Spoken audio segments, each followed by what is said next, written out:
Welcome to Chillin' 101. We hope this video helps. You start by unplugging the mattress power and any control modules because residual charge and connected hoses can move or damage components. Once done, label each cable so reassembly is simple. Make sure you clear 3 to 4 feet of space and have a helper. This mattress is heavy. Lay a soft blanket nearby to protect the mattress and base.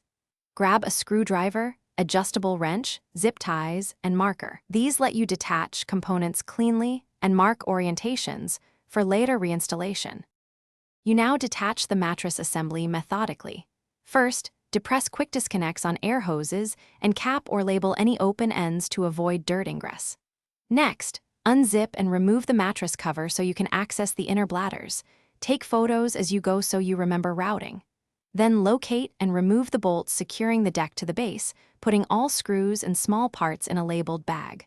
Once parts are free, lift one side slightly and slide a dolly or blanket under for control. You finish by lifting the base sections with your helper. Tilt each section and slide it out of the frame slowly to avoid bending rails. Make sure feet clear the frame before lowering.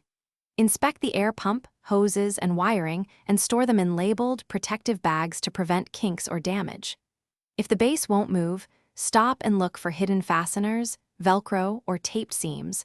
Forcing it risks tearing bladders or bending the frame, so remove any obstruction first and then continue. Thanks for watching. Consider subscribing if we helped you.